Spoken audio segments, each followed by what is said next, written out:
Super. Alors, bonjour à tous et à toutes et bienvenue à ce deuxième panel intersectoriel de l'édition 2024 des Dialogues pour le climat. On est très content là, de vous avoir avec nous pour cet événement. Donc, avant toute chose, même si c'est un événement qui est virtuel, il est important de reconnaître d'où nous rejoignons cet appel. La majorité de nos organisations sont situées à Tiohtià:ke, communément connu sous le nom de Montréal, qui a longtemps été un territoire de rencontres et d'échanges entre les peuples autochtones, y compris les nations Haudenosaunee et Anishinaabe. Nous tenons à honorer, reconnaître et respecter ces nations à titre de gardiennes traditionnelles des terres et de l'eau sur lesquelles nous nous rejoignons aujourd'hui. Nous souhaitons aussi remercier nos commanditaires et les organisations partenaires, grâce à qui cette quatrième édition des dialogues est possible. Les dialogues pour le climat, ce sont 2 semaines de rencontres intersectorielles qui coïncident avec les dates des conférences des parties à la Convention cadre des Nations unies sur les changements climatiques, donc COP29 en anglais ou la CDP 29 en français. Les dialogues offrent une plateforme vraiment propice aux échanges et à l'apprentissage, que ce soit sur des sujets relatifs au CDP ou sur des enjeux environnementaux qui touchent le Québec et le Canada. Et finalement, les dialogues ont pour but de rehausser l'ambition climatique, de sensibiliser à l'environnement et aux négociations climatiques, en plus de mobiliser la société civile autour des CDP. Pour accéder à l'ensemble des événements organisés dans le cadre des dialogues pour le climat, je vais mettre dans le clavardage tout à l'heure un lien vers le site web pour que vous puissiez voir le reste de la programmation et vous inscrire si ça vous intéresse. Pour ce qui est de cet événement, vous avez peut-être remarqué qu'il est enregistré. C'est simplement pour permettre aux personnes qui ne peuvent pas être présentes en ce moment de pouvoir regarder l'événement en rattrapage. Il va être publié là, dans les prochaines heures sur la chaîne YouTube du projet de la réalité climatique Canada. Et finalement, on aura à la fin une période de questions. Donc, on vous invite à mettre vos questions au fur et à mesure dans le clavardage ou alors dans la boîte Q&A qui est en bas de votre Zoom. Puis, à la fin, c'est ça, on se garde un moment là, pour y répondre. Donc, n'hésitez pas si vous avez besoin de précision ou s'il y a un sujet qui vous intéresse particulièrement. Et sans plus tarder, j'ai le plaisir de vous présenter votre animatrice, Karine Pelofi, responsable du projet Finance durable chez Écojustice. Bonjour tout le monde.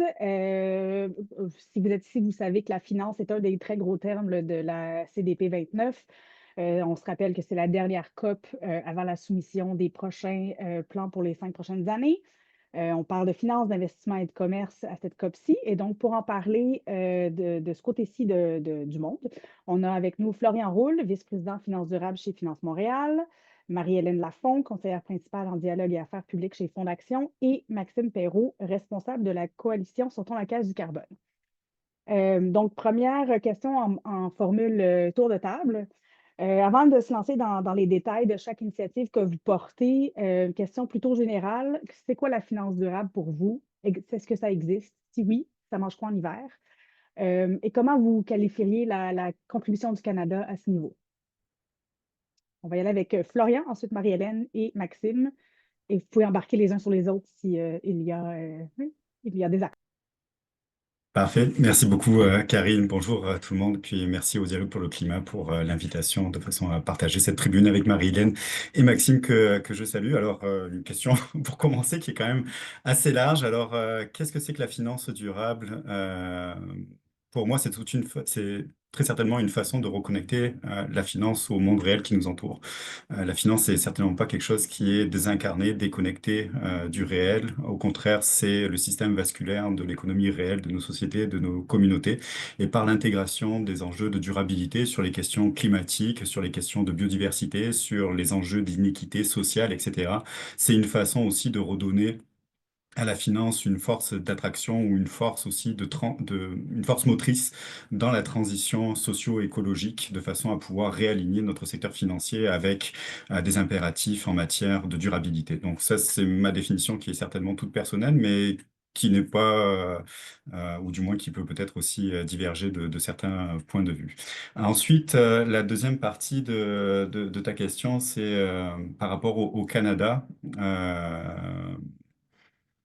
Où est-ce qu'on en est rendu de ce point de vue-là? Je pense que malheureusement, on traîne de la patte de ce point de vue-là au Canada, alors qu'on aurait vraisemblablement toutes les raisons d'être l'un des leaders mondiaux en matière de finances durables. Ça fait bien longtemps que on attend une taxonomie, même s'il y a eu une annonce de la part de la ministre Freeland au mois d'octobre dernier, avec une intention de se doter d'une taxonomie dans un horizon de temps de 12 mois, etc. Il n'en demeure pas moins que depuis de nombreuses années, cette taxonomie est appelée qui est surtout une façon de pointer, de flécher les investissements vers des trajectoires ou des projets ou des activités qui sont alignés sur la transition ou la durabilité. On a, je pense, au Canada, des constituants qui pourraient faire de nous un leader sur les questions de transition, je viens de le nommer, mais on peut penser aussi sur l'intégration des perspectives des Premières Nations, des peuples autochtones, sur les enjeux de biodiversité, sur les enjeux aussi d'utilisation éthique responsable des ressources naturelles. Il y a pas mal de domaines dans lesquels je pense qu'on a les bons atouts, les bons constituants. Charge à nous, en fait, de les exprimer de la bonne façon et surtout de déterminer par nos intentions une volonté concrète et réelle d'action. Donc, on traîne de la patte, mais pourtant, on aurait tout pour être un leader. Donc, voilà. Marie-Hélène. Merci beaucoup, Karine, Florian, Maxime. Agathe, c'est un plaisir d'être de retour parce que je pense qu'on avait fait une séance similaire à la COP 28. D'abord, je suis de chez Fonds d'Action. On est un fonds de travailleurs qui offre un véhicule d'épargne aux gens qui en ont le plus besoin, qui est accessible. Et après, cet argent-là est canalisé dans des investissements qui sont durables, qui sont bons pour l'environnement, avec une bonne gouvernance et sociaux. Donc, vous voyez me venir avec la définition de ce qu'est la finance durable pour Fonds d'Action, qui veut devenir le fonds de la transformation positive parce que notre conviction, c'est que à force de toujours refaire la même chose puis d'espérer d'améliorer ce qu'on connaît déjà, on ne veut pas de transition. Nous, on veut une transformation. Et en revenant de la COP16, le message a été très clair. Il faut changer la manière qu'on vit, qu'on produit, qu'on consomme, qu'on se déplace, qu'on se loge également. Donc, pour nous, je dirais que la finance durable est celle qui provoque le changement. Le changement positif, c'est la finance qui va investir dans des projets qui ne nuisent pas à la planète ni aux gens, mais qui vont aussi avoir une perspective de positivité. On l'entend beaucoup, là, être nature positive. C'est pas juste ne pas nuire, il faut trouver des manières de préserver et reconstruire. Là où je suis absolument d'accord avec Florian, c'est que oui, je trouve qu'au Québec et au Canada, on a déjà d'excellents atouts, notamment dans le système financier. Je veux dire, au Québec, on a un système financier unique. La plus grande institution est une coopérative. C'est Desjardins qui a justement été créé dans une optique de mettre des capitaux en commun pour les jours les plus difficiles de ses membres. Il y a plus que 100 ans également. Donc, on a déjà une finance et 2 fonds de travailleurs aussi au Québec, le Fonds de solidarité, Fonds d'action également, qui ont été créés dans cette optique-là d'investir pour les gens, pour le Québec, pour le Fonds de travailleurs, pour la création d'emplois, Fonds d'action avec une optique de durabilité. Fait qu'on a déjà une finance qui est extrêmement engagée.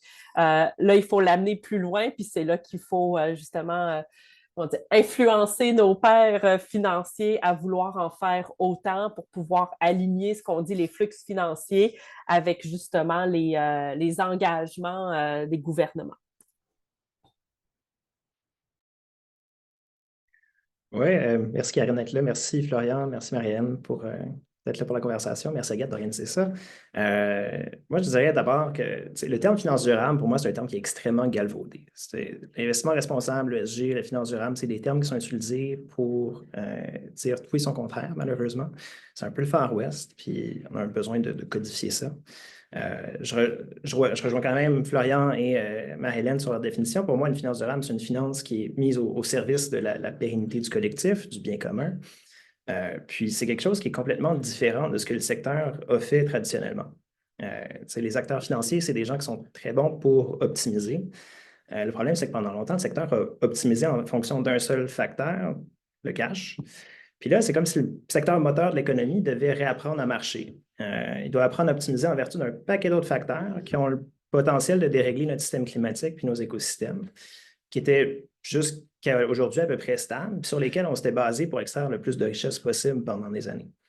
Fait que, le secteur au complet se pète la tête pour essayer de trouver un moyen d'intégrer ces facteurs-là qui étaient jusqu'alors considérés comme des externalités. Puis, évidemment, c'est extrêmement complexe d'essayer d'optimiser en fonction de tous ces facteurs-là. Puis, il n'y a personne qui a une boule de cristal.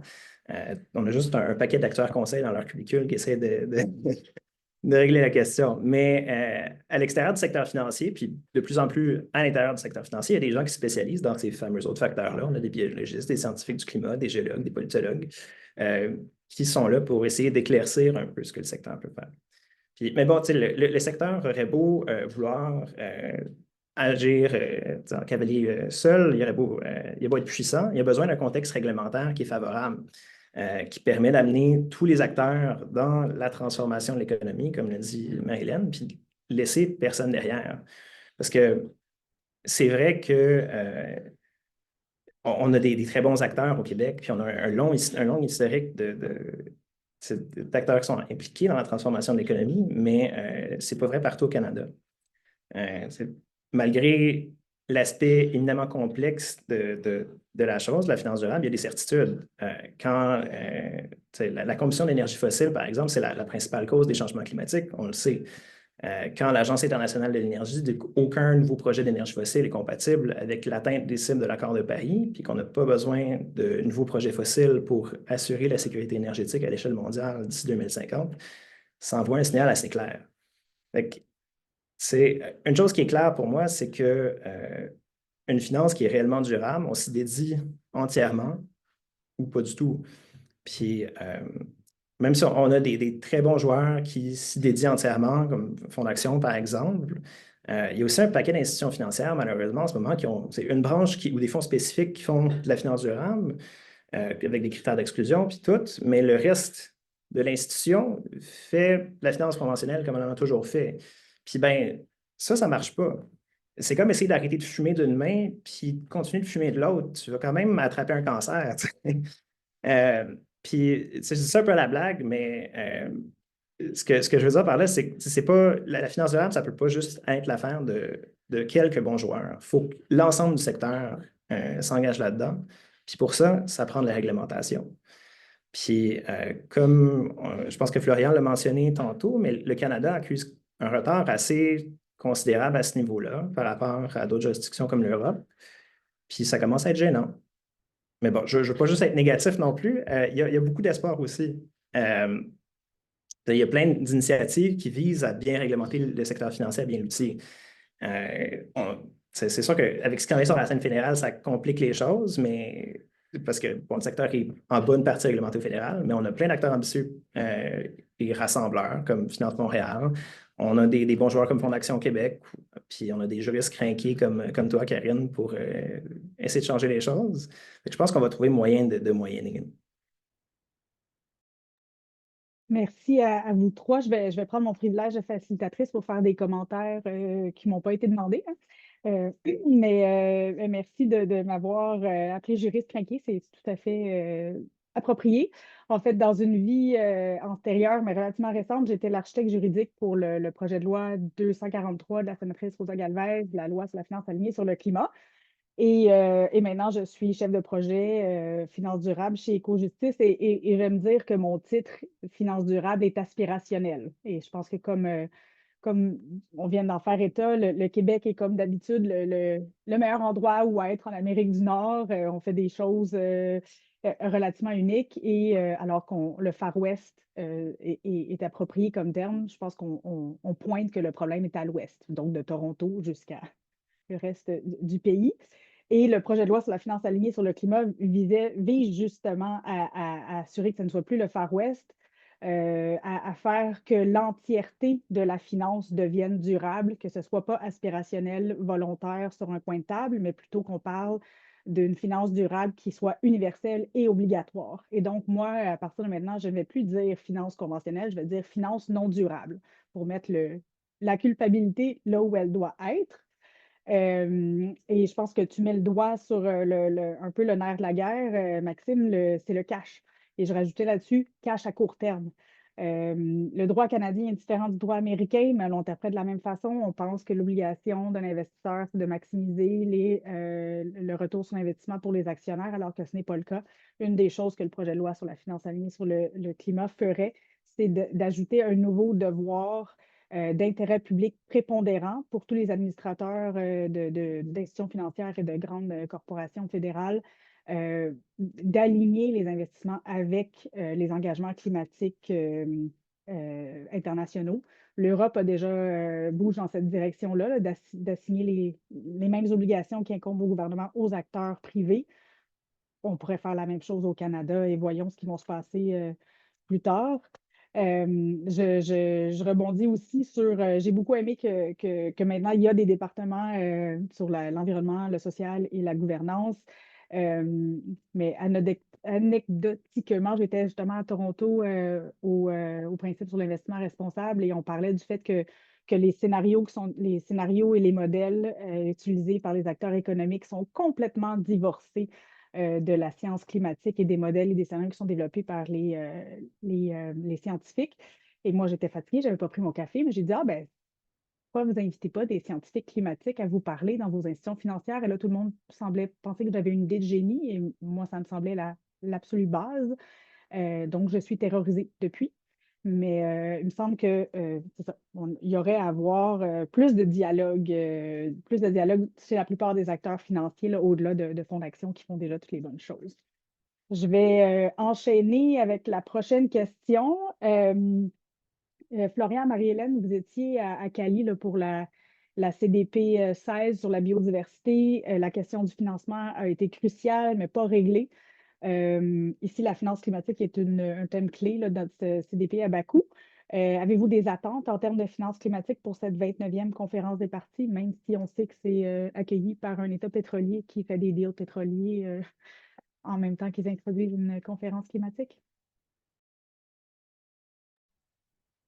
Tu veux commencer, Marie-Hélène, puis je complète? Parfait. Oui, en effet, c'est sûr que le report, ben, on parle de la mobilisation des ressources là, de la COP 16 qui n'a pas été atteint. On n'a pas été, puis là, je dis on, là, la planète entière n'a pas été capable de s'engager pour le 200 milliards de dollars nécessaires chaque année d'ici 2030 pour soutenir les efforts en matière de biodiversité. Son report laisse un vide dans l'alignement des flux financiers publics et privés. Parce que j'entends souvent, puis encore aujourd'hui au panel, il n'y en a pas d'argent, mais la question, c'est oui, il y en a de l'argent. L'enjeu, c'est comment est-ce qu'on fait pour ce qu'on a déjà comme argent, on puisse l'aligner pour faire des bonnes choses et ne pas nuire à la planète. Donc, sans ça, pour moi, je trouve qu'il va avoir un manque de structure financière qui va être capable d'attirer de gros investisseurs convaincus de lutter contre les changements climatiques pour la préservation de la biodiversité. Fonds d'action est un petit peu moins de 4 milliards de dollars. Ce qui peut paraître très gros à l'échelle québécoise, mais à l'échelle planétaire, c'est absolument rien, rien, rien. C'est pas du tout assez. Donc, si on n'est pas capable de développer des projets, ce qu'on dit en anglais, le scalable, là, à grande envergure ou des fonds, on va encore risquer en fait, on va pas risquer, on va passer à côté de l'opportunité cruciale qui est celle de gagner cette lutte contre les changements climatiques et la perte de biodiversité. Donc, ça amène un vide énormément et cet alignement, cette mobilisation des ressources-là amènerait une accélération nécessairement de la divulgation, de la transparence, ça amènerait des engagements pris par le secteur privé, pas juste en matière de divulgation, mais en matière de déploiement du capital. Et au-delà de tout ça, ça amènerait également des politiques puis de la réglementation pour pouvoir y arriver. Donc, en reportant, même si c'est de 1 mois, 2 mois, 3 mois, d'ici 2030, on est drôlement proche de minuit. Je compléterai en disant que cette COP-là qui se tient actuellement à Bakou est un peu particulière. C'est un peu la COP du désamour. Il y a un désintérêt fort malheureusement au global là, par rapport aux négociations qui se tiennent actuellement, qui tombent entre la COP 28 qui s'était tenue dans un autre État pétrolier, gazier, dans les Émirats arabes unis, à Dubaï, avec, cela dit, un texte final qui avait été signé et qui, pour la première fois, faisait quand même mention d'une sortie progressive des énergies fossiles. Donc, c'est quand même un élément qui est à souligner. Et c'est avant la COP30 qui va se tenir au Brésil, à Belém, où on sera 10 ans après l'accord de Paris sur les changements climatiques. Et là, effectivement, on attend quand même partie signataire des pays d'arriver avec des plans d'action en matière de lutte contre le changement climatique renouvelés avec un rehaussement de leurs ambitions de ce point de vue-là. À chaque 5 ans, à peu près, là, c'est des périodes qui sont charnières, qui sont clés dans les négociations climatiques. Et donc, on arrive un peu dans un moment qui est particulier de cette COP29 avec un contexte géopolitique qui est aussi extrêmement difficile. Il y a des conflits armés aux quatre coins du monde, il y a des tensions économiques qui se font ressentir sur beaucoup de pays, et particulièrement les pays développés aujourd'hui. On est le lendemain d'une élection aux États-Unis qui ont ramené la réélection de Donald Trump, qui est un climato-sceptique avéré, qui ne croit pas au changement climatique, qui dit que c'est un canular, un hoax, etc. Donc, on est dans une période qui est quand même assez particulière. On ne va pas se cacher de ce point de vue-là. Mais ça ne veut pas dire pour autant que la COP29, elle n'est pas cruciale actuellement. Et un des éléments qui est fortement discuté, on dit que c'est la COP de la finance. Alors pourquoi est-ce que c'est la COP de la finance? C'est parce que en vue de la COP30 qui va se tenir dans un an à Belém, on doit redéfinir ce qu'on appelle un nouvel objectif collectif quantitatif. À Paris, on a décidé de pouvoir mobiliser les flux financiers de façon à soutenir des stratégies d'atténuation, d'adaptation au changement climatique. C'était évalué à quelque chose à peu près à 100 milliards de dollars annuellement. Cet objectif-là, qui avait été entériné dans l'accord de Paris, a été atteint en 2022.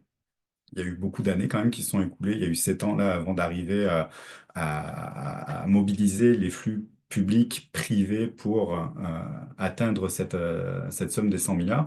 Mais par contre, les discussions, les négociations au cœur de l'accord, ou du moins là, de la COP29, c'est sur ce nouvel objectif où on doit établir quels vont être les nouveaux montants qu'on va devoir allouer annuellement à la lutte contre le changement climatique d'un point de vue global. Et on parle plus de centaines de milliards de dollars, là. On parle de trilliards de dollars par an, donc des milliers de dollars qu'il va falloir mobiliser de ce point de vue-là. Encore une fois, on est dans un contexte aussi d'austérité, de diminution de la dépense publique plutôt que d'expansion de la dépense publique.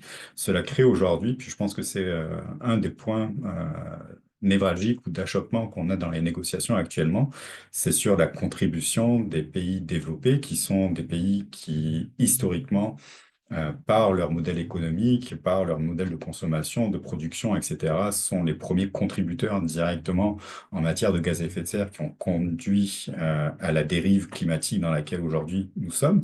Donc il y a un héritage historique passé de ce point de vue-là. Donc les pays développés, c'est ce qui a fait l'objet des discussions et des négociations qui ont donné lieu à l'accord de Paris, ont une responsabilité de ce point de vue-là, donc doivent mobiliser les capitaux pour pouvoir soutenir des stratégies en matière d'atténuation et d'adaptation, et particulièrement au bénéfice des pays en développement, du Sud global, là, comme on l'appelle, qui est qui sont les premiers à être impactés directement aussi par les différentes crises climatiques, que ce soit des sécheresses, que ce soit des phénomènes météorologiques extrêmes, des ouragans, des périodes d'intensité de forte chaleur. Tu sais, on voit des populations, par exemple, en Inde, où on a 2 mois où on est dans des périodes de chaleur extrême, etc. Ça devient invivable. Donc, il faut pouvoir mobiliser des stratégies d'adaptation. Ces stratégies, ces projets d'adaptation demandent énormément de capitaux. Puis ces capitaux, ils doivent provenir de quelque part. Donc, c'est tout ce qui est discuté actuellement à la COP29 qui est loin d'être acquis et qui est un peu dans la lignée de ce qu'on a vécu à Cali, où effectivement, bah, c'est exactement la même problématique qui s'est présentée sur les questions de biodiversité, où là, on est dans des ordres de grandeur qui sont infinitésimales par rapport à la question climatique. On parle d'ici 2025 de mobiliser 20 milliards de dollars. On n'y est même pas arrivé. Le fonds mondial le fonds pour le cadre mondial de la biodiversité, c'est 200 millions qui ont été commis là-dedans sur un objectif de 20 milliards d'ici 2050, donc d'ici 2025, excusez-moi.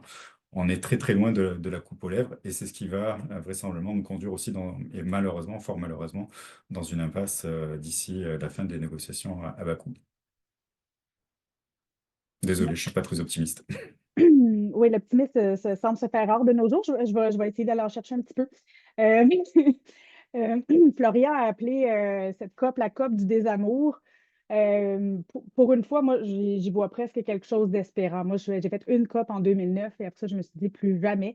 Quand j'ai fait mes études en droit, je voulais absolument faire du droit international de l'environnement. Ça me semblait si sexy jusqu'à temps que je me rende compte que ça n'existe pas. On parle souvent de grandes déclarations à l'emporte-pièce avec aucune mesure coercitive pour s'assurer que ça suive. Plusieurs des guerres qu'on voit aujourd'hui sont illégales. Est-ce qu'on voit quelqu'un les arrêter? Non. Donc, voilà. Peut-être que si on perd espoir dans ces grandes conversations internationales qui demeurent, qui ont quand même une certaine utilité, peut-être qu'on va se redonner le courage d'agir plus localement puis de vouloir se mobiliser nous-mêmes. Dans la mesure où le droit climatique international, il existe, il est obligatoire, dans la mesure où il est obligatoire, seulement pour les gouvernements. Ensuite, pour que ça devienne obligatoire pour le reste des gens et vraiment contraignant, bien, il faut que les gouvernements comme le Canada adoptent des lois au niveau national pour se contraindre eux-mêmes, parce que sinon, ça ne veut rien dire, ou pour contraindre le secteur privé par après. Et donc, moi, je garde espoir que ça se fasse. Euh, on a quand même parlé positivement là, de la dernière COP où on a enfin pu dire le mot en F. Là. Cette blague-là ne marche plus en anglais, mais le mot fossile, hein, ça a pris presque 30 ans avant qu'on puisse nommer la cause véritable des changements climatiques. 80% du réchauffement à date, c'est les fossiles. Donc, autant on peut penser que c'est complexe comme problématique, c'est en fait relativement simple.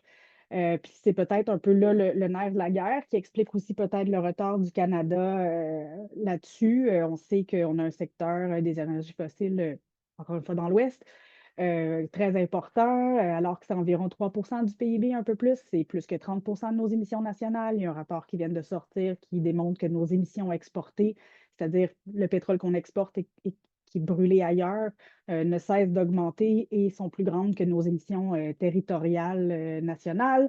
On sait aussi que les grandes banques, je ne piquerai pas le punch de quelqu'un d'autre, si jamais ce n'est pas dit, je le dirai.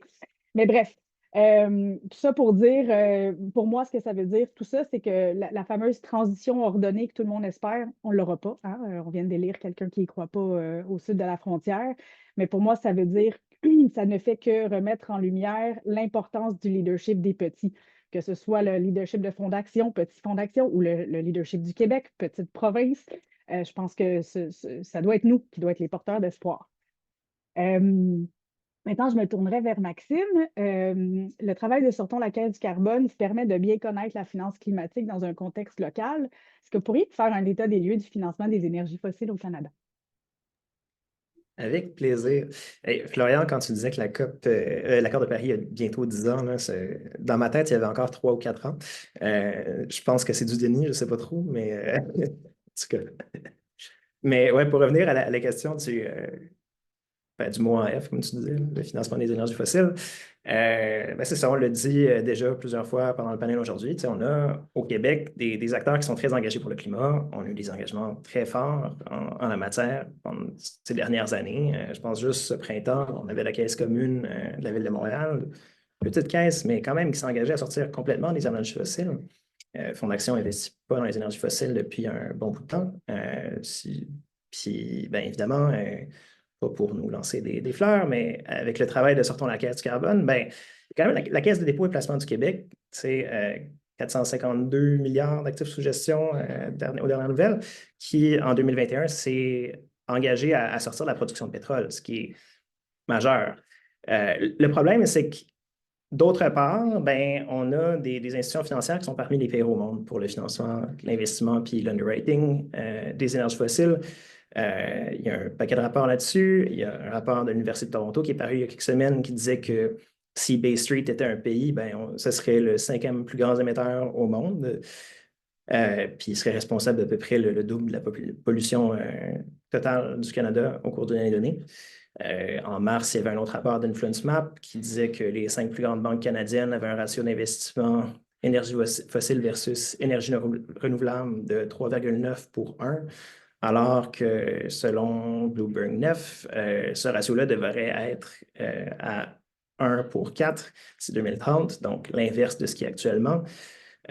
pour respecter un scénario de réchauffement à 1,5 degré. Donc, c'est sûr qu'on est loin de la coupe aux lèvres. Puis pas pour en ajouter une couche, mais je vais le faire pareil. Selon Banking on Climate Chaos, un autre rapport qui a été publié au printemps, ben, les banques canadiennes sont parmi les pires joueurs au monde. 13% de tout le financement qui est dirigé vers les énergies fossiles entre 2016 et 2023, soit à peu près 911 milliards de dollars américains, provenaient des 5 grandes banques canadiennes. Puis, évidemment, ce n'est pas aussi simple que de juste désinvestir partout, là. L'argument principal contre le désinvestissement, c'est que si on désinvestit, il y a quelqu'un d'autre qui se fout du climat qui va venir prendre la place. Puis, c'est fair enough. Le problème, c'est que cet argument-là fonctionne seulement si les acteurs financiers font l'engagement actionnarial. Si, en détenant ces actifs-là qui sont problématiques, s'assure que la compagnie réalise réellement les progrès de manière à ce que son modèle d'affaires s'aligne avec nos objectifs climatiques et qu'on lui impose des conditions strictes dans ce sens-là. Le problème, c'est que ce qu'on observe en ce moment, c'est le contraire. Il y a pratiquement pas d'acteurs parmi les plus gros acteurs qui ont des pratiques d'engagement actionnarial qui sont assez solides. Je vous invite à consulter les rapports de nos partenaires Shift et Investors for Paris Compliance qui parlent de ces beaux enjeux-là. Puis, comme de fait, ce qu'on observe au niveau des entreprises, c'est qu'il y a une inertie. Les plus grands émetteurs n'ont pas de plan solide pour aligner leurs activités avec une trajectoire de réchauffement à 1,5 degré. Je ne parle même pas de biodiversité et d'autres enjeux.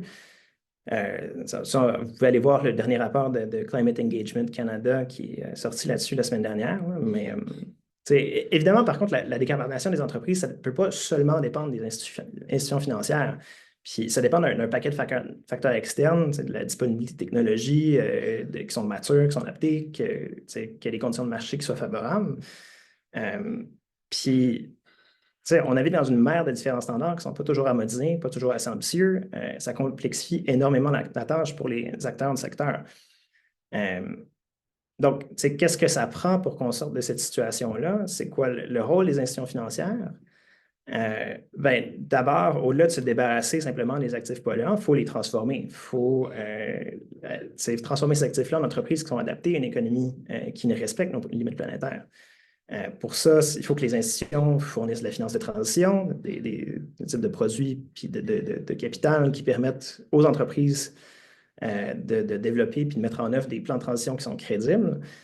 Ça peut être des obligations vertes ou d'autres formes de financement qui sont liées à l'atteinte d'objectifs du cible de durabilité plutôt. Puis, selon le type d'acteur du secteur, l'endroit dans le monde, leur rôle va varier, mais c'est sûr qu'il doit fournir ce type de transition-là. Puis, pour assurer que ces plans de transition-là soient crédibles, ça prend des trajectoires sectorielles sur lesquelles on peut benchmarker les entreprises.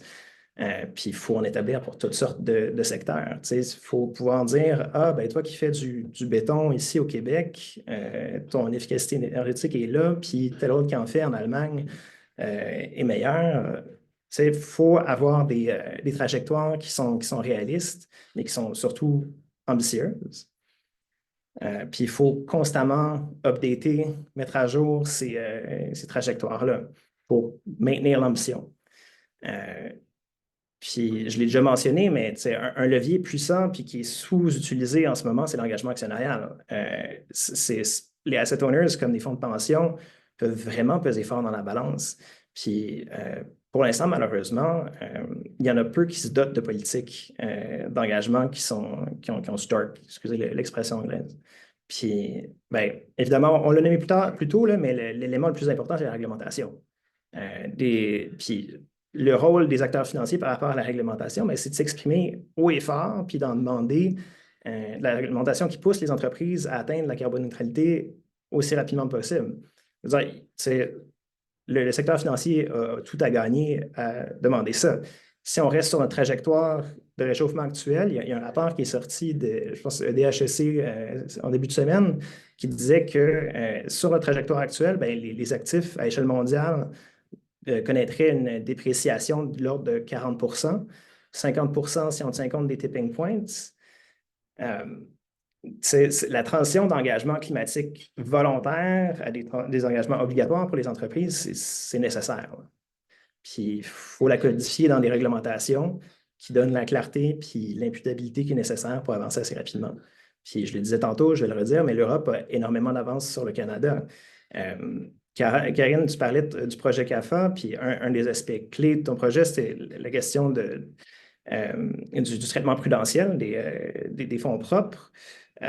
Puis en Europe, la semaine dernière, l'Autorité européenne des assurances et des pensions professionnelles recommandait l'adoption justement d'un traitement prudentiel dédié pour les énergies fossiles.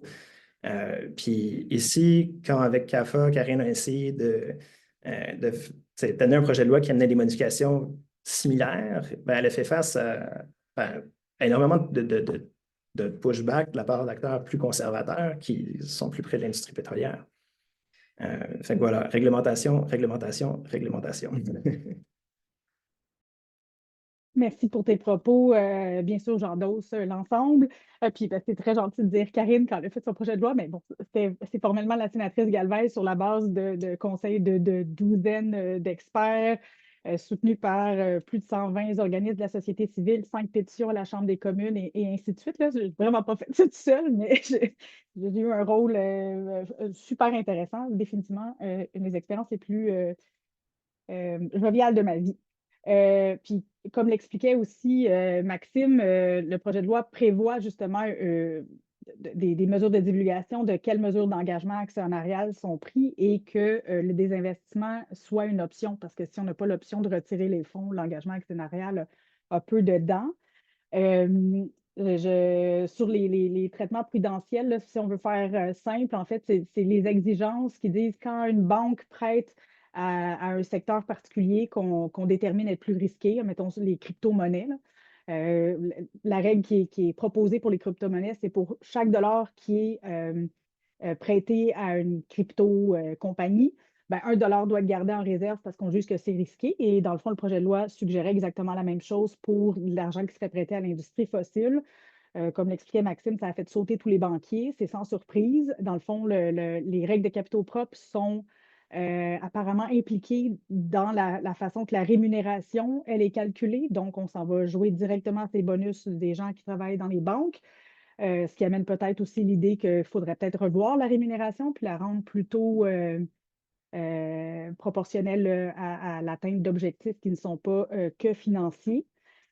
On a parlé beaucoup d'engagement actionnarial, mais il faut aussi savoir, moi je parlerais aussi d'engagement politique, on peut dire, ah, ça prendrait de la réglementation, mais la réalité, c'est que la plupart des acteurs financiers, quand ils parlent au gouvernement ou aux parlementaires, c'est pour dire, ah, rien à voir ici, ça prend surtout pas de nouvelles règles, donnez-nous des carottes, donnez-nous de l'argent, donnez-nous des trucs volontaires, mais surtout pas des règles fixes.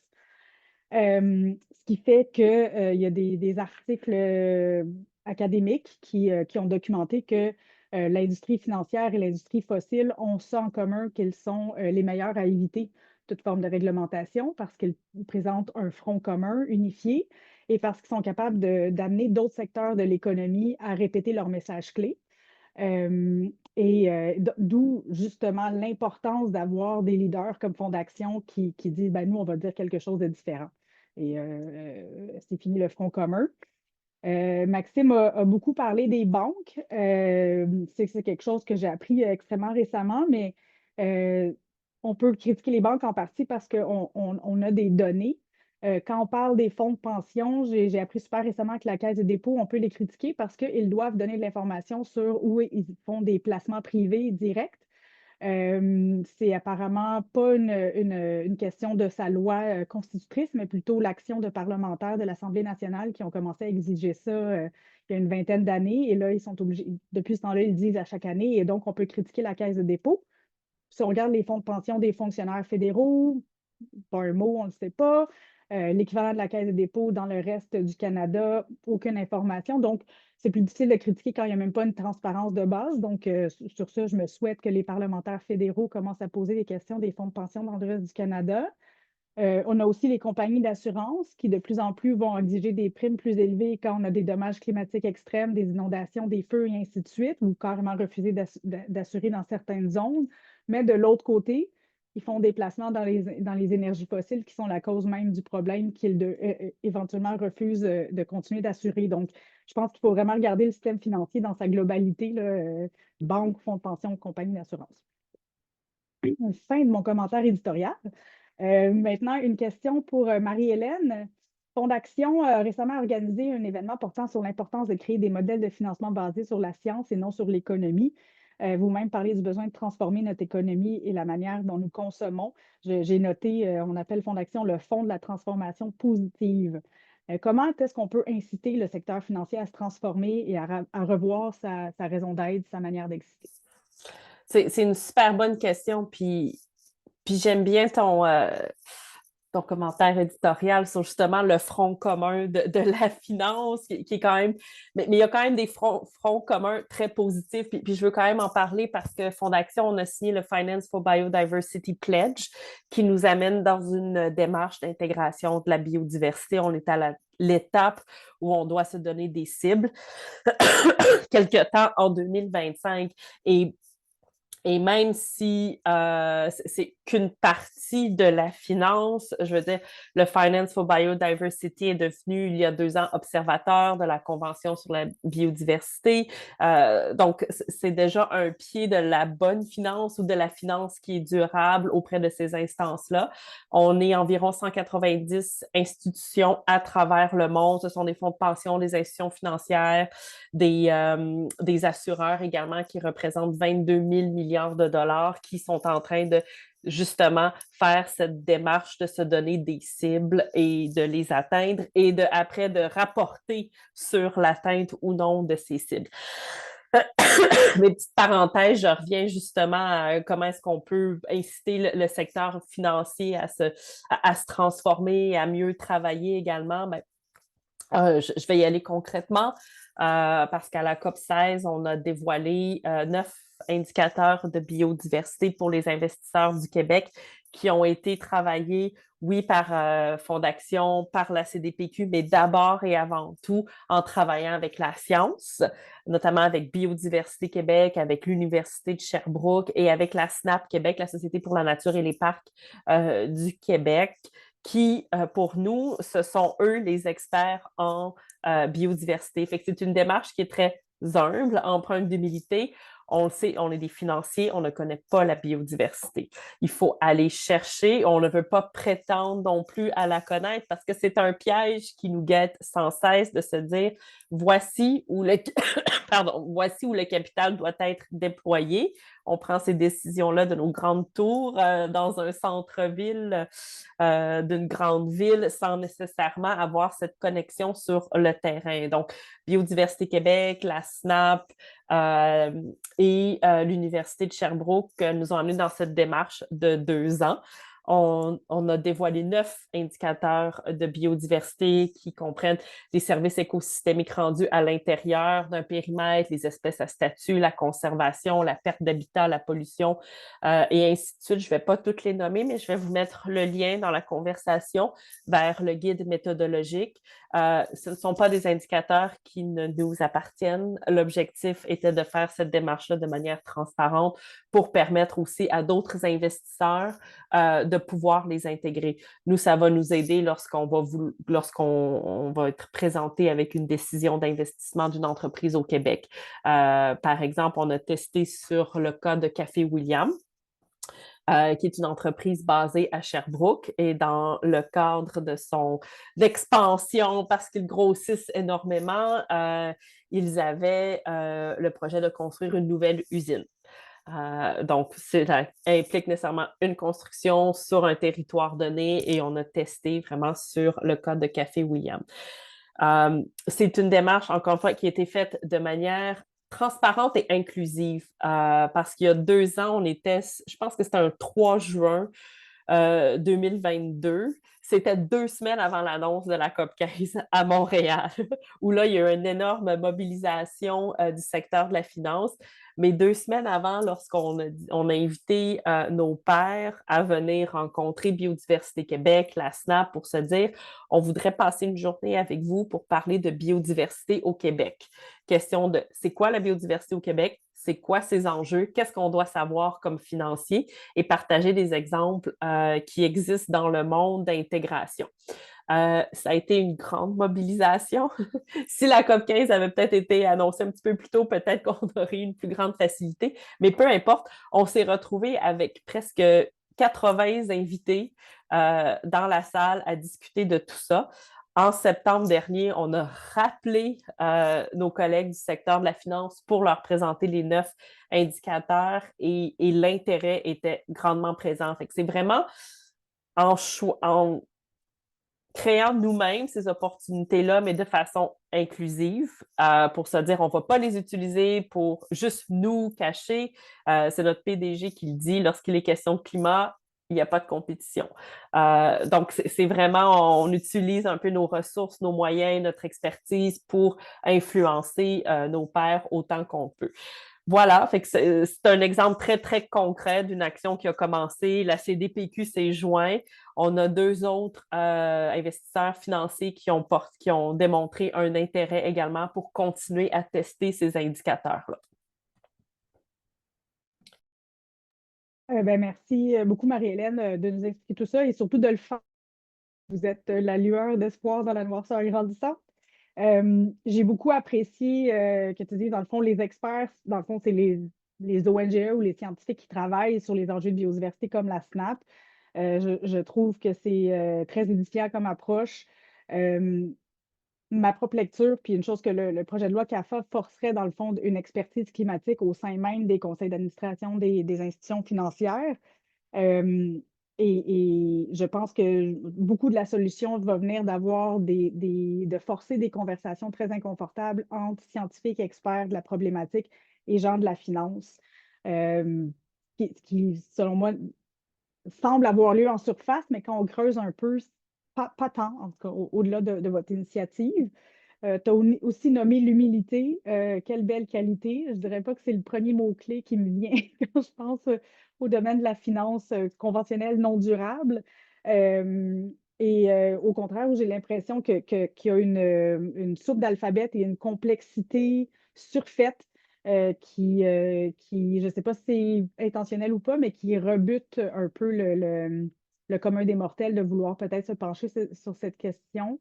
Et j'espère en tout cas que les gens qui écoutent aujourd'hui vont vouloir s'y pencher davantage parce que, pour reprendre les propos de l'économiste Thomas Piketty, l'économie est trop importante pour laisser aux économistes, surtout quand les économistes utilisent des prémices de base qui sont complètement divorcées de la réalité de la planète Terre, ce qui explique beaucoup pourquoi on est dans la situation extrêmement problématique dans laquelle on se trouve aujourd'hui.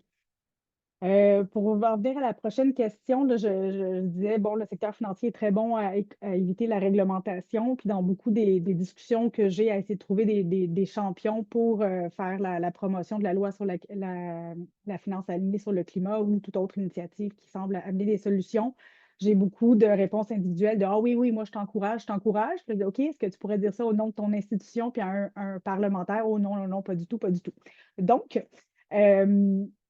comment on fait, et ceci va être un tour de table, je vous invite à y aller, je pense l'autre, ce serait Maxime, Marie-Hélène, Florian. Comment est-ce qu'on peut briser les silos et inciter le milieu financier à en faire plus pour le climat?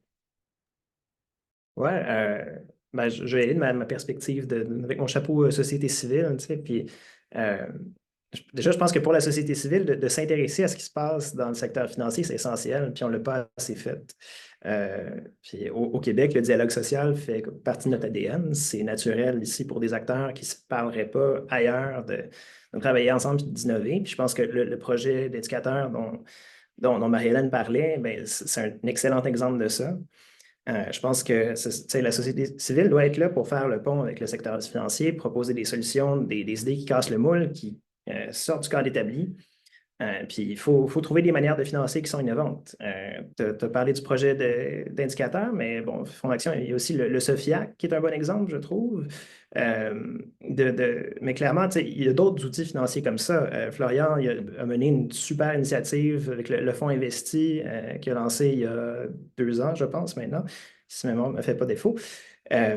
Mais il faut trouver les moyens d'accroître le financement de projets qui sont axés sur la transformation des modèles d'affaires des entreprises. Ça prend plus de financement mixte, ça prend plus de finances de transition, comme je mentionnais tantôt. Il faut essayer des affaires. Il faut que la société civile soit là pour pousser un peu, mais pour collaborer surtout. Puis essayer ces choses-là, ça implique de se péter la gueule un peu. Mais si on ne se pète pas la gueule, on n'y arrivera pas. Fait qu'il faut essayer des choses, il faut multiplier les initiatives comme les indicateurs de biodiversité, comme le Fonds investi, comme le SOFIAC. Puis pour ça, je reviens encore une fois à la réglementation, mais ça prend un cadre réglementaire qui est adapté, qui donne aux acteurs financiers une base qui est solide pour leur permettre de s'engager résolument dans la transition. Pour moi, c'est vraiment le nerf de la guerre.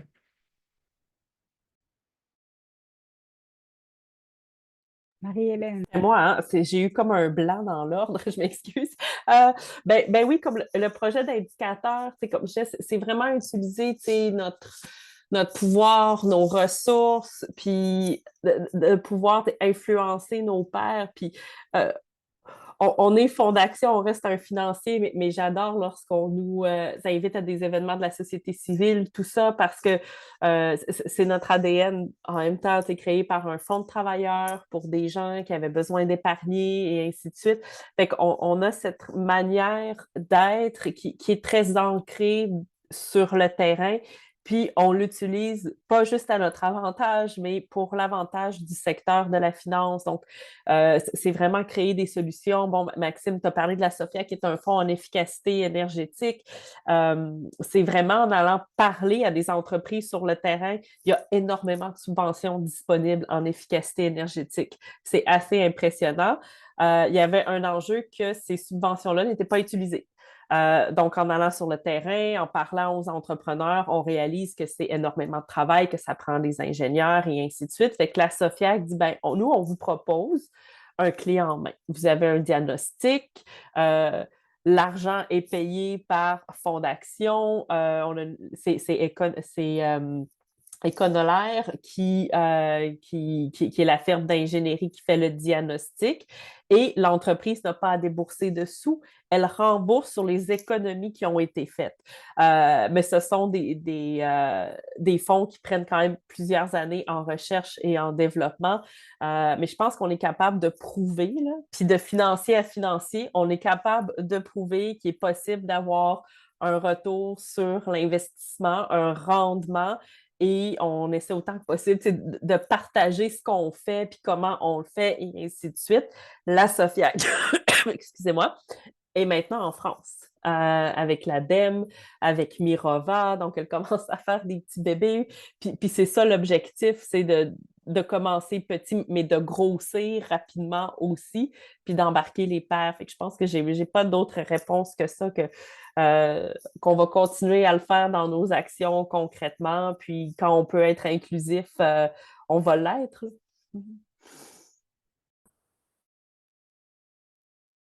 Pour compléter sur ce que Marie-Hélène et Maxime ont dit, alors comment est-ce qu'on dépasse, on brise les silos, parce que malheureusement, il y en a beaucoup.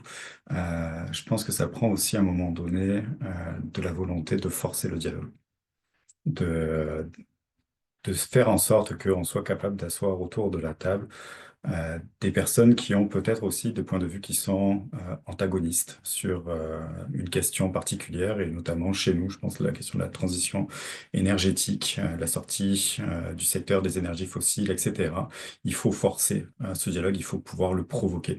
Puis ça prend des agents de changement, et à notre petite échelle, c'est ce qu'on essaye de faire individuellement, que ce soit à Fond d'Action, que ce soit sortant la caisse du carbone, etc. Même chez nous, chez Finance Montréal, avec les institutions financières avec lesquelles on transige, on essaye de créer ces ponts entre la société civile, les organisations non gouvernementales à portée environnementale, le milieu académique, la recherche, etc., à travers des tribunes qui nous sont données. Chaque année, on organise par exemple le sommet de la finance durable, qui est un moment où on essaye de réunir non seulement la communauté financière, mais aussi plus large que la communauté financière.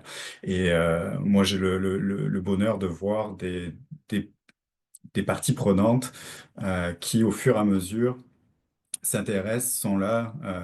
Maxime est souvent présent. On a les gens de Greenpeace qui sont là, etc. Mais de les avoir en tant que participants, ce n'est certainement pas suffisant. c'est une condition qui est nécessaire, mais qui n'est pas suffisante. Il faut que ces gens-là soient sur les tribunes, soient dans le dialogue directement avec des représentants d'institutions financières qui sont là.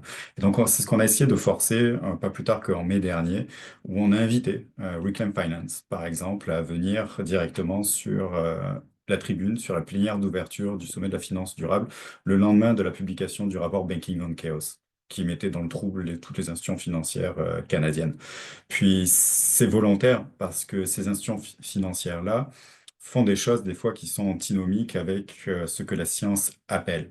Et ces organisations, telles que celle de Reclaim Finance, ou ce que fait Maxime avec Sortant la Caisse, ou l'Alliance Shift, etc., euh, pointent du doigt des fois des contradictions qui sont évidentes parce que les règles du jeu ne sont pas claires, parce que l'encadrement n'est pas là, parce que la réglementation permet d'avoir des failles dans lesquelles et c'est certainement la malice humaine. Ben, quand il y a une faille, on s'immisce là-dedans. Et donc, c'est par ce dialogue-là qu'on est en même de briser les silos, parce que je pense que de part et d'autre, il y a beaucoup d'incompréhension aussi sur la réalité qui leur sont propres. Les institutions financières, c'est bien souvent des énormes paquebots avec un tout petit gouvernail. Puis tu vires pas de port du jour au lendemain. Euh, Par contre, je peux le garantir que avec énormément de personnes, et je transige, je discute avec beaucoup de représentants d'institutions financières, et je peux le témoigner, des personnes qui sont là, qui occupent des fonctions de près ou de loin, qui sont reliées à la responsabilité sociale, à la durabilité, etc. Les gens, ils ne sont pas là pour les mauvaises raisons. Ils sont là parce qu'ils veulent changer le système de l'intérieur. Mais changer ce système de l'intérieur, ça prend du temps. Ça prend énormément de bonne volonté, et puis ça prend du courage.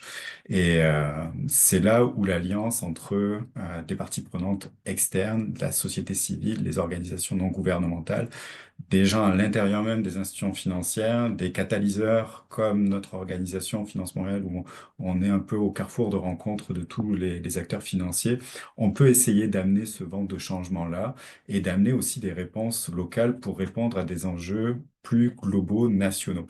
On parlait au tout début que le Canada, certes, traîne de la patte, mais a des atouts pour être un des leaders. Puis, à notre échelle, au Québec, c'est peut-être aussi une voie de passage qu'on est capable de trouver et de faire en sorte qu'on soit à même et en mesure d'inspirer d'autres provinces, d'autres territoires, aussi d'embarquer en matière de durabilité et d'encadrement du secteur financier. On a lancé au début de l'année l'élaboration d'une feuille de route gouvernementale en matière de finances durables pour définir ben, finalement dans notre petit carré de sable qui est celui du Québec, ben, c'est quoi tous les leviers sur lesquels on peut agir parce qu'on peut agir. Et ça, c'est la bonne nouvelle.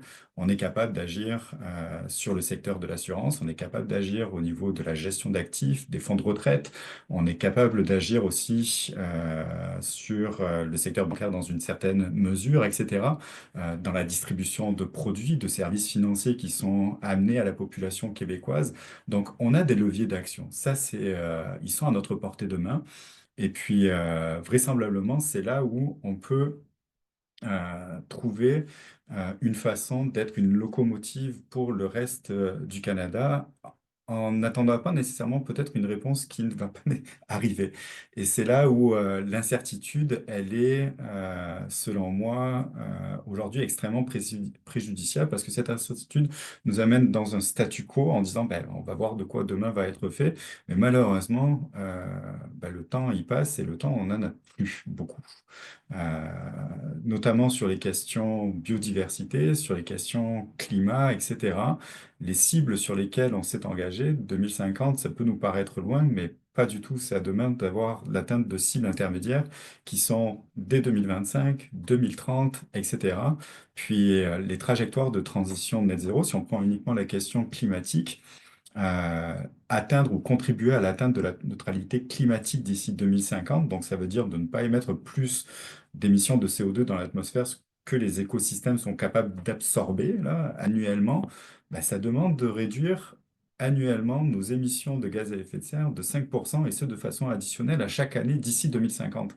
5%, c'est quand même un effort qui est colossal et le seul moment dans notre histoire toute récente où on est arrivé à réduire ces émissions-là, c'est parce qu'il y a eu une année, 2 années de pandémie et où on a fermé des pans entiers de l'économie.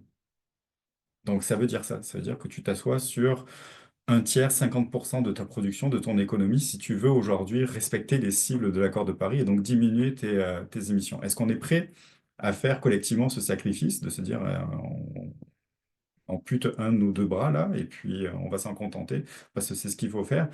Je pense pas. Par contre, donc la question inhérente, c'est comment on s'organise en conséquence pour faire en sorte que on soit capable de transitionner de façon ordonnée, de respecter les cibles qui nous sont allouées en matière de transition net zéro, tout en s'assurant que on sorte de secteurs qui ne sont pas alignés avec ce que la science, elle dit. On parle beaucoup du secteur énergétique, pétrolier, gazier. Jusqu'à tout récemment aussi, le charbon fait partie du mix énergétique mondial. Là, il faut aussi le rappeler. Et d'ailleurs, au sud de la frontière, ils pensent à réouvrir des mines de charbon. Donc, c'est pas une énergie du 19e siècle là, ou du 20e siècle, ça reste aussi une énergie du 21e siècle. Donc, comment on fait en sorte que ces secteurs-là, ben, il y ait une date de péremption qui soit mise dessus, où on va permettre, euh, dans un court laps de temps, de continuer à avoir des investissements sur les infrastructures existantes, pas de nouveaux projets, de nouvelles explorations, exploitations, etc. Et comment on assure derrière que ces secteurs-là vont pouvoir, ou les employés, etc., vont pouvoir aussi transitionner dans des secteurs qui vont émerger, qui vont croître dans les technologies propres, dans l'énergie renouvelable, dans l'économie circulaire, dans la gestion des déchets, dans la gestion des eaux, des foresteries, de l'agriculture durable, etc. Comment on va faire en sorte que ces secteurs-là vont pouvoir bénéficier du gros morceau des capitaux, de l'allocation de la finance, pour faire en sorte que les secteurs qui vont devoir, eux, transitionner et qui vont être amenés à disparaître dans un horizon de temps qui n'est pas si éloigné que ça, que les travailleurs et les travailleuses puissent se requalifier, protéger les droits aussi des populations qui sont les plus vulnérables, qui sont exposées à la transition, etc. Donc c'est là aujourd'hui où il faut pouvoir agir et où au Québec, je pense, on a les moyens de pouvoir alimenter la conversation, etc. Et on a une culture du dialogue social qui est très forte au Québec. C'est un héritage culturel, social, qu'on a ici et qui nous permet d'asseoir autour de la table différentes parties prenantes qui sont capables, si ce n'est pas de s'entendre, au moins de s'écouter avec un certain respect. Et puis d'essayer de trouver un consensus, et consensus ne veut pas dire que ce soit le plus petit dénominateur commun. Je pense qu'il faut être ambitieux, il faut être audacieux là-dessus. Et puis, c'est ce qu'on essaye de faire. Fondation, vous le faites très bien depuis longtemps, mais il faut que ça soit pas quelque chose d'isolé. Il faut que ça soit systémique. Il faut qu'on soit à même, là, au plus haut niveau et sur les décisions, etc., ben, d'avoir ce que la communauté scientifique est à même de nous dire, parce que dans le secteur financier, on doit faire preuve, effectivement, et tu avais raison, Marie-Hélène, on doit faire preuve d'humilité. Il y a beaucoup de choses qu'on ne sait pas. Et la science climatique, on la connaît très, très mal. Les questions de nature, de biodiversité, encore moins. Donc il y a par cette humilité-là, une nécessaire connaissance qu'on doit avoir par rapport à la communauté scientifique et ce qu'ils sont à même, eux, de nous apprendre pour faire en sorte que on puisse mettre en place les mécanismes, les pratiques, les financements qu'il faut et qui soient alignés sur la science. Merci beaucoup, Florian. Je vais faire encore du chemin sur ce que tu dis. Effectivement, au Québec, on est un endroit spécial qui peut, encore une fois, être la lueur d'espoir dans la noirceur. Je pense qu'on a aussi identifié à peu près une douzaine de lois là, qui pourraient être amendées pour s'assurer que l'entièreté de l'écosystème puisse s'aligner, un peu comme la loi sur la finance alignée sur le climat au fédéral. C'est clairement un souhait que j'ai. Marie-Hélène, tu touchais aussi à la complexité puis l'importance d'avoir quelque chose de clé en main. Moi, c'est quelque chose auquel je réfléchis beaucoup. Ça fait à peu près 17 ans là, que je m'intéresse à ces questions-là.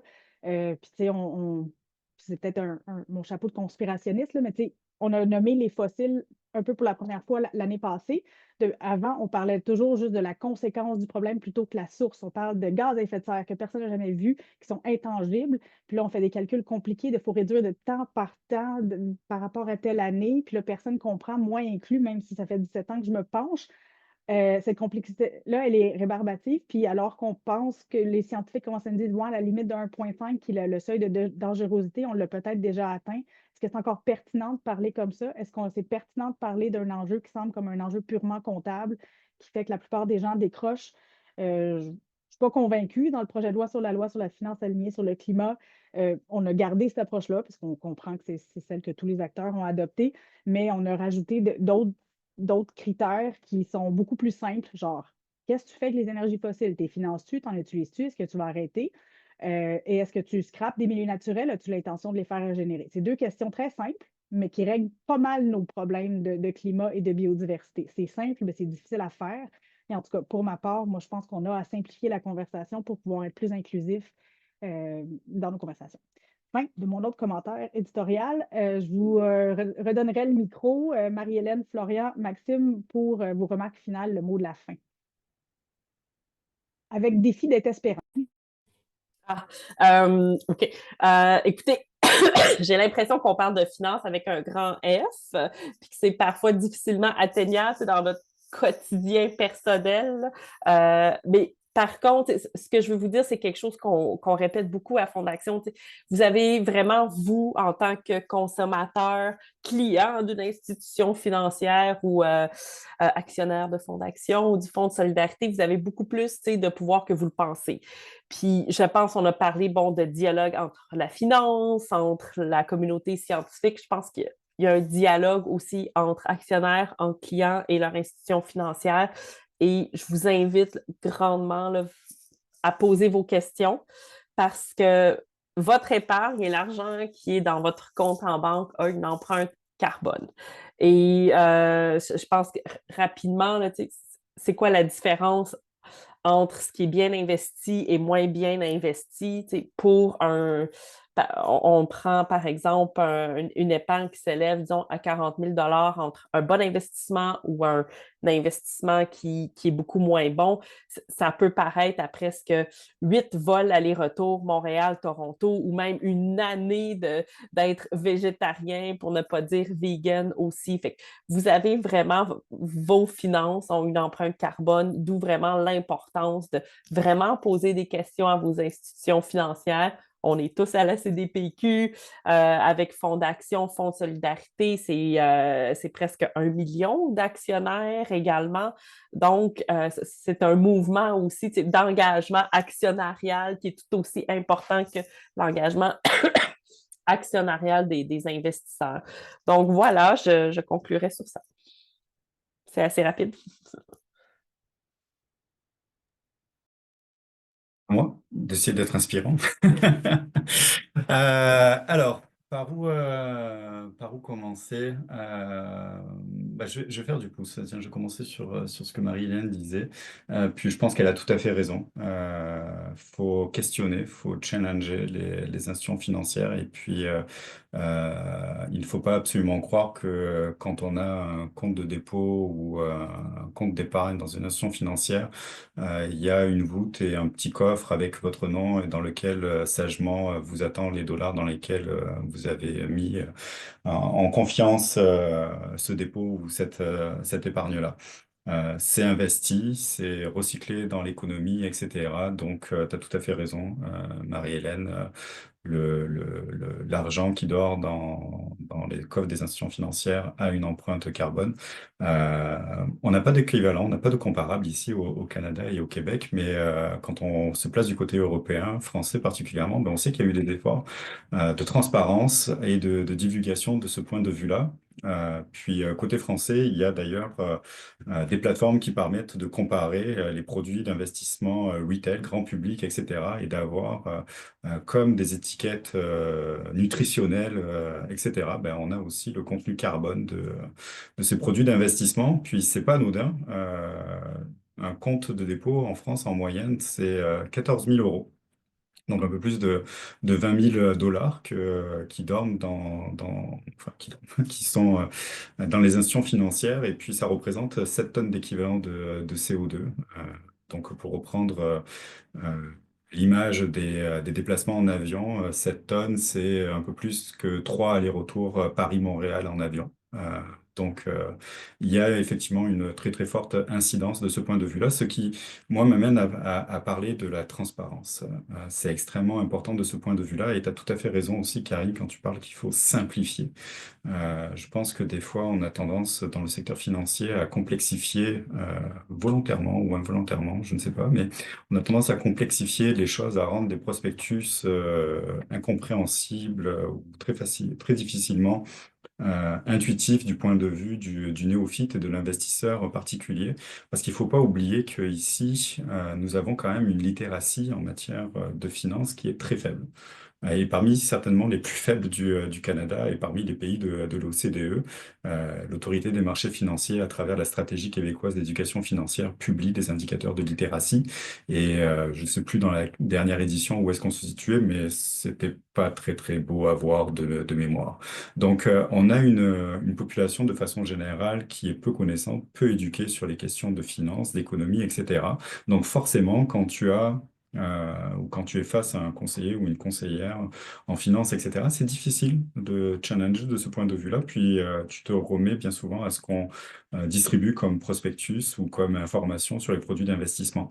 Et si c'est pas très clair, si c'est pas simplifié, si on ne force pas la transparence en matière de dire, mais regarde ce produit-là, il est vert, il est durable, mais voici pourquoi est-ce qu'il est vert, voici pourquoi est-ce qu'il est durable, puis voici les types de produits ou de projets ou d'activités dans lesquelles c'est investi, etc. Si on ne force pas une certaine labellisation à travers des référentiels, à travers des chartes, à travers des taxonomies qui peuvent être développées, etc., malheureusement, on va manquer cette opportunité qui est incroyable, c'est de pouvoir mobiliser l'épargne des individus pour canaliser cette épargne-là de façon à soutenir la transition écologique au Québec. C'est quand même des montants colossaux qui peuvent être annuellement ces 33 milliards d'épargne au Québec qui se forment. On serait à même de se dire, bah, cette épargne-là, en tant qu'investisseur particulier, bah, moi j'ai des valeurs, j'ai des attentes particulières, puis je souhaite que ça aille dans des projets qui sont alignés avec mes valeurs. Mais par contre, bah, aujourd'hui, je suis face à à une marée de produits, j'ai de la difficulté à m'y retrouver. Et avec des étiquetages, des produits, etc., ben, je pourrais savoir discerner, dissocier très très facilement les types de produits d'investissement dans lesquels je veux aller, etc. Et c'est un élément qui est certainement clé aujourd'hui et qui est ô combien important. Puis, dans le secteur financier, on aime bien souvent les grandes figures, etc. Puis, il y a une personne qu'on appelle l'oracle d'Omaha, pardon, qui est Warren Buffett. Et Warren Buffett disait, ben, c'est souvent quand la marée elle recule qu'on se rend compte qui nage sans maillot de bain. Puis la réglementation et forcer la transparence, c'est aussi une façon de forcer l'eau à se retirer et de voir finalement qui est à poil aujourd'hui. Et malheureusement, on va se rendre compte qu'avec la durabilité, on est tous une gang de naturistes. Donc c'est là aujourd'hui où on est on est un point d'inflexion charnière, clé. Encore une fois, je pense que pour être optimiste, on a les bonnes forces ici au Québec. On peut critiquer autant qu'on veut les dirigeants, les gouvernants, les politiques, etc. Mais il n'en demeure pas moins qu'il y a une volonté de se doter d'une feuille de route en matière de finances durables. C'est soutenu par deux ministères, environnement, finances. Il y a un comité aviseur qui est assez inclusif, représentatif. C'est pas que le secteur financier qui est là. On a la société civile, on a des représentants des Premières Nations qui sont autour de la table aussi. On a des organisations activistes, militantistes qui sont là. On a le milieu académique, la recherche, etc. Et encore une fois, c'est pour essayer de définir collectivement ce que bah, durable veut dire dans finance durable, et c'est certainement pas qu'au secteur financier de le dire. Donc, on est en bonne voie, je pense, au Québec pour faire en sorte que on puisse tracer le chemin là, pour les autres provinces, les autres territoires, nonobstant ce que le gouvernement fédéral décidera de faire ou de ne pas faire. Écoute, Florian, je pense que Désolé, j'ai été long. Ah non, c'est bon. Je pense que tu rapportes la palme de la meilleure analogie du panel avec le jeu de naturisme. Mais je pense que les deux, vous avez mieux expliqué que j'aurais pu le faire, l'importance de mobiliser l'épargne. Puis, je vais aussi faire du pouce sur quelque chose que tu as dit plus tôt, Florian. Tu sais, au sein de l'écosystème financier, au sein du secteur, il y a beaucoup d'entrepreneurs, il y a beaucoup de gens qui travaillent dans les institutions financières, qui sont des énormes bateaux, comme tu l'as dit, puis qui s'activent tous les jours pour essayer de faire virer le paquebot de bord. Puis ça me motive énormément. Moi, j'ai le rôle facile. J'arrive avec mon chapeau de militant, puis je dis pas content, pas content. Mais eux ont une job beaucoup plus difficile que la mienne. C'est juste pour revenir sur ce que je disais un peu plus tôt, ça prend de la réglementation. C'est l'élément clé pour moi. Puis, bon, je saute ailleurs, mais on a parlé de l'élément distinctif pour le Québec, c'est le dialogue social. Un autre, je pense, c'est qu'on a une force, une arme secrète, c'est l'économie sociale. Puis on n'en parle pas assez. Puis il faut trouver un moyen d'orienter les flux de capitaux vers cette troisième patte de l'économie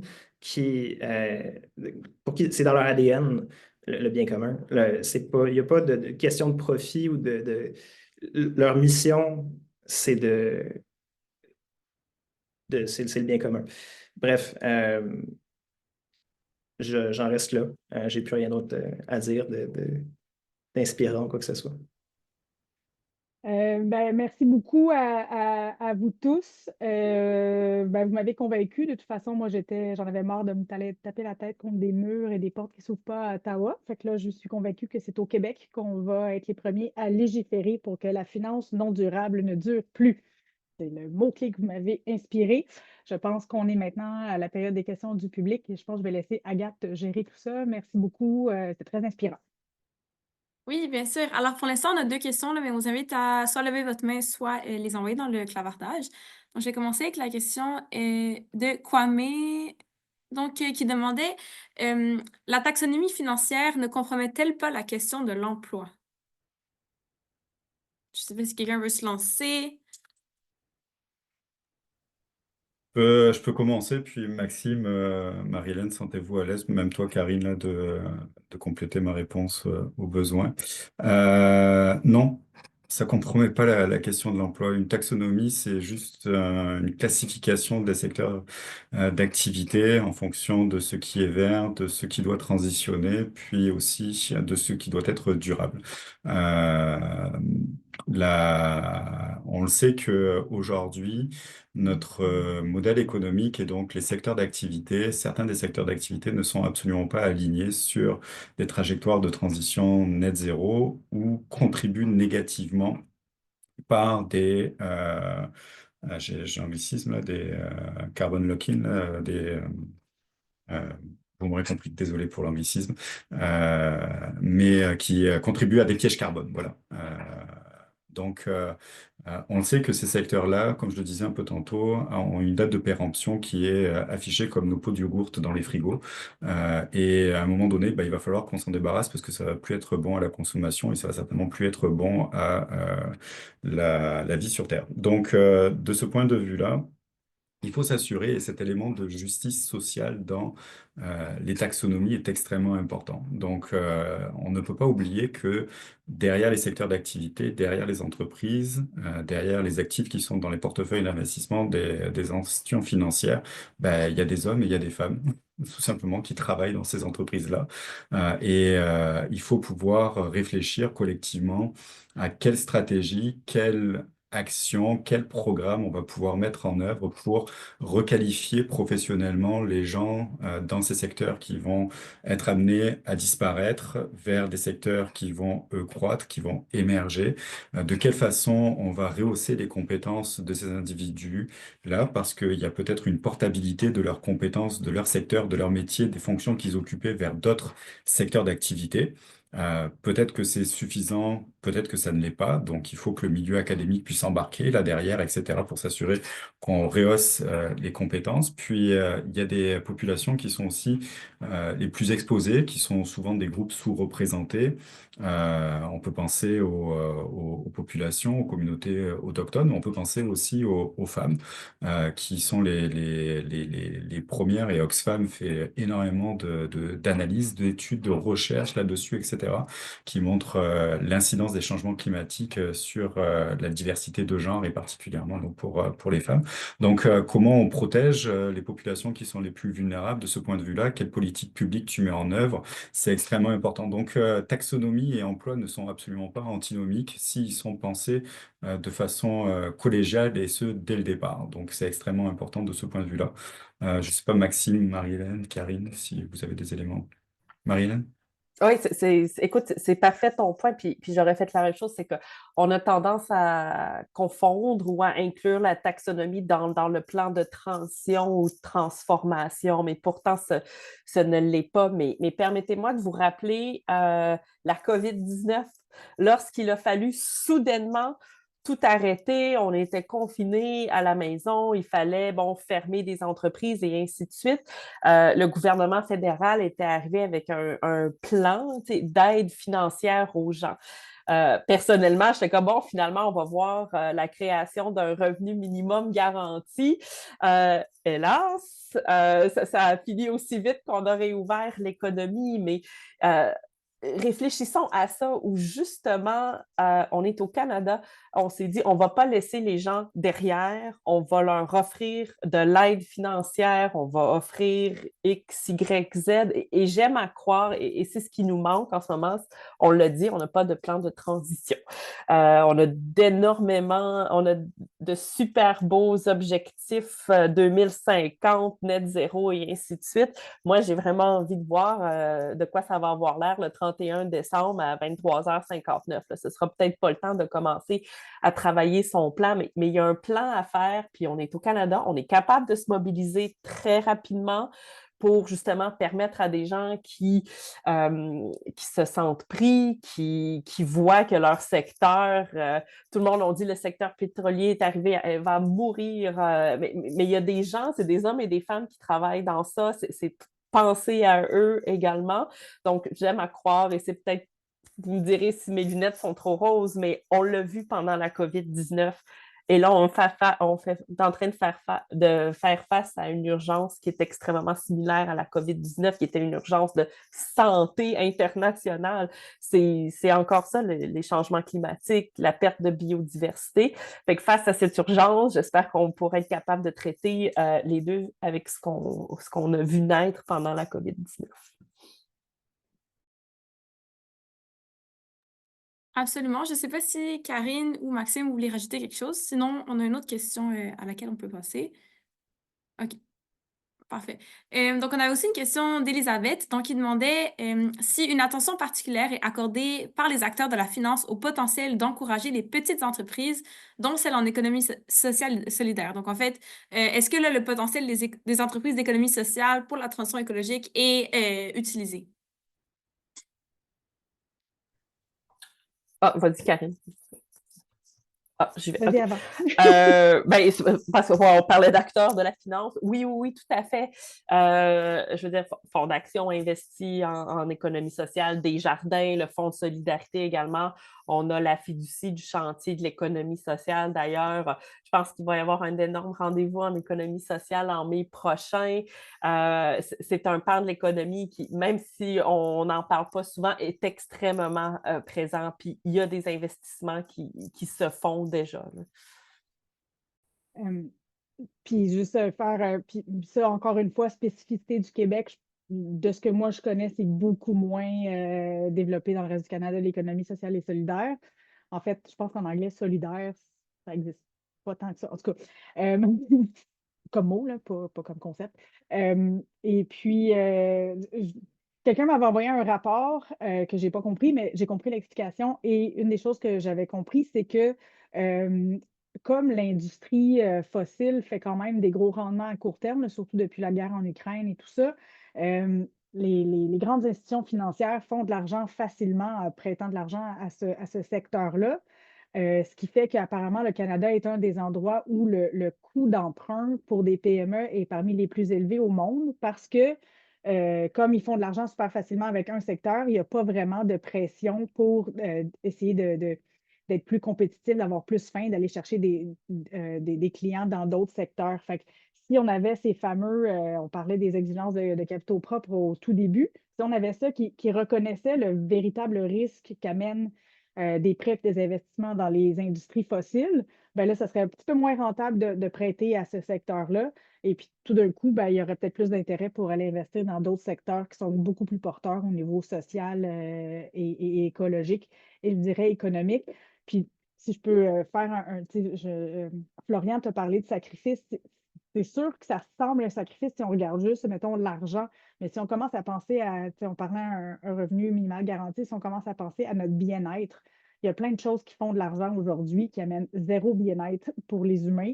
Puis je pense que si on commençait à essayer je sors du cadre, là, mais redéfinir l'économie, redéfinir c'est quoi le bonheur et le succès humain, je pense qu'on se rendrait compte que cette transition-là, c'est pas du tout une question de sacrifice. Au contraire. Si je peux me permettre, je pense que tu as un point qui est extrêmement important, Karine. C'est celui aussi de redéfinir ce qu'est la rentabilité pour sortir uniquement d'une rentabilité financière et de prendre également les bénéfices qui sont aujourd'hui les bénéfices. Alors, j'ai les enfants qui viennent de rentrer à la maison. Oui, euh, qui sont aussi des bénéfices qui sont reliés directement à des considérations extra-financières ou non financières. Euh, Quand je prends des exemples étrangers, internationaux, outre-Atlantique, et notamment la création de certains labels en France, on a eu un label Finansol qui a été créé, qui est vraiment dédié spécifiquement à l'économie sociale et solidaire. L'idée, c'est par ces labels-là de permettre aux institutions financières d'étiqueter des produits d'investissement pour le grand public dans lequel on sait très facilement quel type de projet se retrouve derrière. Des projets de logement abordable, d'infrastructures sociales, etc., pour les communautés locales ou autres, mais il y a des solutions qui existent. Puis il y a des mécanismes aussi qui sont des mécanismes de partage de revenus, qui sont sur certains produits d'investissement, quand on va générer par exemple 1 dollar de revenus, etc., ben, on s'assure derrière que par ces labels-là ou par des mécanismes de répartition, 25% de ce dollar-là, donc 25 sous, va aller sur des projets sur le terrain sous la forme de subventions, sous la forme de dons, etc. Et pas uniquement du prêt, pas uniquement du financement, mais par d'autres sources pour favoriser justement le fait qu'on ait des projets qui sont pas nécessairement des projets qui vont apporter le profil de rentabilité qu'on recherche traditionnellement dans le secteur financier. Donc il y a une sorte de réingénierie aussi de la finance qui doit s'opérer aujourd'hui et qui doit sortir des paradigmes qui étaient les nôtres jusqu'à présent.